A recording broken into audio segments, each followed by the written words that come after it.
Halo semuanya, jumpa lagi dengan gue Chandra di channel Serapin Tekno. Banyak banget nih suka duka yang gue alamin selama pakai iPhone 15 Pro Max ini. Dan FYI aja nih ya, ini menjadi salah satu smartphone pertama gue yang gue beli dengan harga 30 juta.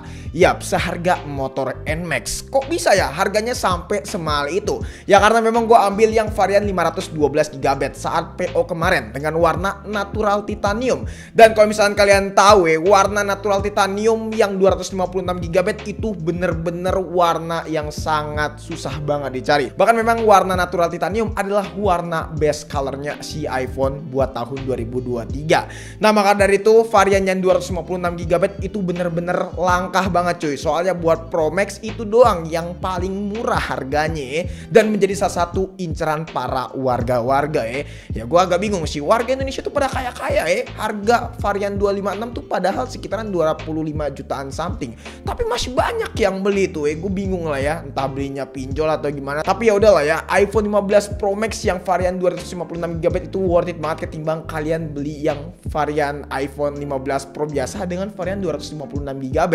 Karena dengan nambah 1 juta aja kalian bisa dapetin sensasi yang jauh lebih besar, layar yang lebih mantap, terus juga ukuran yang lebih bulky dan juga kamera upgradean yang berbeda. Nah gue pengen cerita nih, selama hampir 3 bulan gue pakai iPhone 15 Pro Max ini, apakah isu-isu yang tersebar di media sosial itu masih ada seperti overheat, terus juga bagian desainnya yang kerupuk ya, terutama materialnya ini katakan kerupuk ya. Terus juga nggak cuma itu aja, bahkan sampai iPhone-nya yang sering restart sendiri. Kita bakalan ulas dalam video kali ini. Tapi sebelumnya kita mulai dulu deh bagian yang paling gue suka dari si iPhone 15 Pro Max ini. Yang lainnya nggak bukan adalah frame titaniumnya ini. Ini bagian yang paling upgrade kalau menurut gue buat si iPhone di tahun 2023. Berkat iPhone 15 Pro Max yang pakai titanium frame ya teman-teman, di sini bener-bener jauh lebih ringan cuy ketimbang iPhone 14 Pro Max yang sempet gue review dan sempet gue pakai. Pas gue pindah ke iPhone 15 Pro Max ini rasanya ini HP enteng banget, seperti gue pakai iPhone 15 ataupun 14 Pro yang biasa ya teman-teman. Bobotnya ini bener-bener jauh banget ya, bahkan bedanya aja hampir 20 gram cuy antara iPhone 15 Pro Max dan juga iPhone 14 Pro Max. Jadi memang sejauh itu kalau misalnya kita lihat secara bobot, dan memang bener-bener si titanium frame itu sangatlah berpengaruh terhadap bobot dari si iPhone 15 Pro Max. Bobotnya juga kalau misalnya gue bandingkan dengan daily driver gue yang satu lagi yaitu Oppo Find N3 ya teman-teman, walaupun memang tetap sih Oppo Find N3 kerasa lebih berat, yaitu wajar karena memang smartphone ini yaitu Oppo Find N3 adalah smartphone foldable smartphone ya teman-teman. Jadi kalau misalnya diomongin secara bobot ya tetap iPhone 15 Pro Max lebih ringan. Back to topic masalah titanium frame-nya ini. Nah ternyata gak cuma iPhone doang yang nyiptain si iPhone 15 Pro Max dengan titanium frame. Dan kalau kita lihat brand-brand lain nih kayaknya mulai mengikuti ya, alias mulai copy dari desainnya si iPhone 15 Pro Max yang titanium. Bukan ngopi sih ya, lebih tepatnya mengimplementasikan si frame titaniumnya ini. Contohnya yang udah pakai titanium frame tuh ada Xiaomi 14 Pro ya teman-teman, yang titanium itu udah launching juga di global sana. Dan kemungkinan katanya di 2024 kayaknya tren titanium nih bakalan naik daun ya. Ya ini terobosan dari Apple sih ya. Bahkan katanya S24 pun juga demikian. Katanya ada yang pakai titanium juga. Ya intinya kita tinggal tunggu aja Samsung bakalan ngikutin iPhone atau enggak. Lalu juga iPhone 15 series ini sudah mengadopsi USB Type-C cuy. Akhirnya nih sekian bertahun-tahun ya menggunakan Lightning port, sekarang udah pakai USB Type-C. Bagian yang sebenarnya tuh gue tunggu-tunggu banget dari sebuah iPhone. Walaupun memang identitas iPhone jadi menghilang karena memang kita tahu sendiri iPhone itu terkenal dengan menggunakan Lightning cable-nya cuy. Jadi kita nggak bisa tukeran tuh sama teman kita yang menggunakan iPhone 15 series ke bawah. Kalau misalnya kita pengen minjem, lu Type-C bro, bukan Lightning lagi. Tapi jujur adanya USB Type-C ini sangatlah ngebantu gua banget nih, terutama buat mindahin data dari SSD dengan sangat mudah. Gak cuma itu aja, ketika gua traveling jadi gue cuma bawa satu kabel aja nih, yaitu kabel USB Type-C, dan itu bisa dipakai di semua device gua, entah smartwatch, terus juga laptop MacBook gua, terus juga HP Android gua dan lain-lain. Masih banyak banget lah. Intinya untuk USB Type-C ini menjadi salah satu terobosan dari Apple yang menurut gua sangatlah luar biasa. Jadi jauh lebih fleksibel aja gitu loh kalau kita menggunakan USB Type-C dan juga udah universal gitu Universal tuh apa ya? Kalau nggak cuma USB Type-C aja nih yang upgrade-nya cukup lumayan masif. Di sini ada satu fitur baru yang menurut gua kayaknya nggak berfungsi-fungsi amat gitu loh ya. Ya ini berfungsi sih, cuman nggak 100% kalau menurut gua. Yang lain yang bukan adalah action button nih yang ada di iPhone 15 Pro Series. Yap, ini hanya iPhone 15 Pro Series aja teman-teman. Jujur, tombol ini jarang banget gue pakai karena gue udah sering banget tuh pakai tombol yang cetak-cetek ya teman-teman, yang kayak di iPhone 15 atau enggak 15 seri ke bawah gitu loh ya. Dan juga tombol action button ini nggak berfungsi menurut gue. Ya berfungsinya nggak terlalu 100% sih ya, walaupun kita bisa custom sih, kita bisa ganti sebagai kamera shutter atau enggak kita bisa ganti sebagai mode ringing dan lain-lain. Memang banyak sih yang bisa kita custom di action button ini. Cuman tetap kalau misalkan gue pengen nyalain kamera langsung, mendingan gue lewat home screen-nya aja atau enggak via lock screen ya teman-teman. Dan gue pribadi action button ini gue pakai buat DND alias do not disturb ya teman-teman. Kalau misalkan memang iPhone-nya itu males gue unlock, ya tinggal pakein aja mode do not disturb dan itu nggak ngeganggu gue sih. Ya memang ada sedikit kegunaannya tapi nggak 100%. Tapi ya udahlah ya, ini terobosan yang baru juga dari Apple gitu loh ya. Lanjut masih ngomongin berkaitan frame-nya nih ya, buat iPhone 15 Pro Series-nya mereka.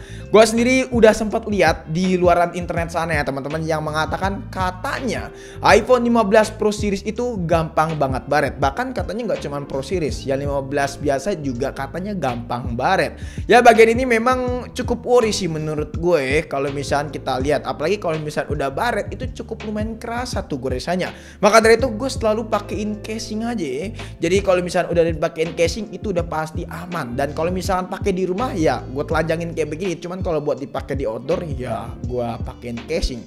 Karena memang sayang aja pas udah nyentuh aspal nih HP pasti harganya turunnya bukan main. Dan di negonya juga pada nggak ngotak gitu loh. Jadi ya udahlah ya, gue pakein casing biar aman gitu ya. Terus juga nggak cuman itu, katanya juga build quality dari iPhone 15 Pro Max ini cukup lumayan ringkih coy. Ya ringkih dalam artian gampang banget patah. Ya udah kayak kerupuk nih iPhone 15 Pro Max ya. Dan gue udah lihat juga reviewnya si Om Botak ya, yang lainnya nggak bukan Om Jerry ya. Itu YouTuber tech reviewer luar, yang dimana dia melakukan percobaan. Salah satu percobaannya dia mencoba mematahkan iPhone 15 Pro dan juga iPhone 15 Pro Max. Dan alhasil iPhone 15 Pro Max ini gampang banget patah, udah kayak kerupuk. Beda sama iPhone 15 Pro yang jauh lebih kokoh. Ya bagian ini sih sebenarnya make sense aja kalau menurut gua, karena memang iPhone 15 Pro Max ini punya sizing yang jauh lebih besar. Otomatis bobotnya juga jauh lebih besar juga. Dan kalau misalnya kita lihat permukaan tengahnya ini bener-bener kayak kosong gitu ya. Bukannya kosong sih, lebih tepatnya nggak ada penyanggahnya gitu loh ya. Kan kalau yang Pro biasa itu sizingnya nggak terlalu besar, jadi susah buat dipatahin. Cuman kalau yang Pro Max ini gampang banget gitu loh ya. Cuman gue nggak bakalan coba di HP ini. HP 30 juta gue patahin modar yang ada ya. Cuman balik lagi lah, siapa juga beli smartphone mahal buat dipatahin kayak gitu ya. Cuman tech reviewer doang yang kayak begitu ya. Karena memang Om Botak mungkin duitnya banyak tuh ya, si Om Jiri. Jadi ya udahlah ya, beli iPhone mahal pasti dijaganya bukan main, disayang-sayang. Kayak gue pas pertama kali beli ini HP, bener-bener gue sayangin. Karena memang pas waktu tidur gue selimutin nih HP. Udah kayak pacar gue ya.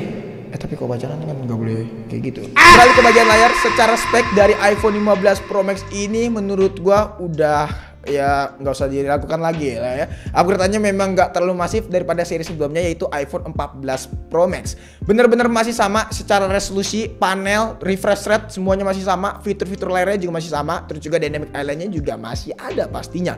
Jadi memang dari segi layar iPhone 14 Pro Max dan iPhone 15 Pro Max nggak begitu berasa. Tapi yang berasa di sini bezel dari iPhone 15 Pro Max jauh lebih ringan coy.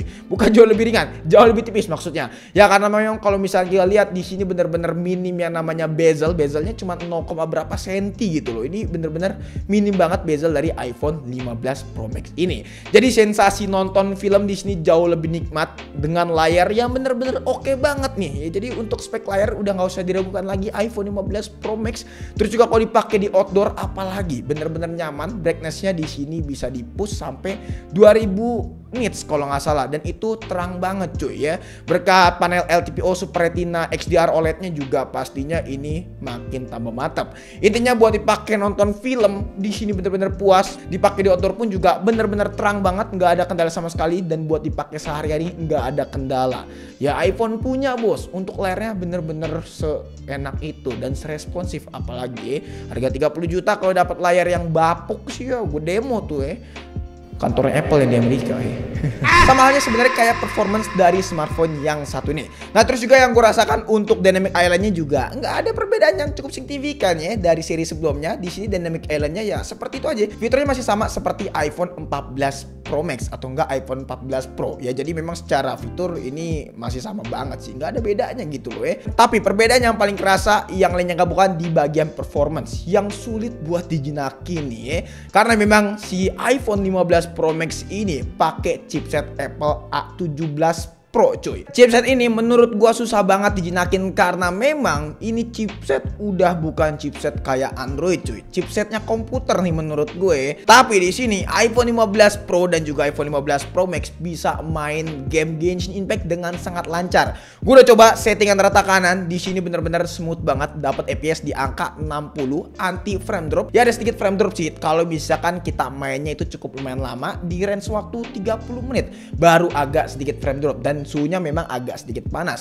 Ada throttling tipis-tipis tapi nggak begitu mengganggu menurut gua. Masih bisa dikategorikan oke banget. Gak cuma buat main game Genshin Impact aja yang bikin gue impress, tapi smartphone ini si iPhone 15 Pro Max dan juga iPhone 15 Pro bisa main game AAA coy.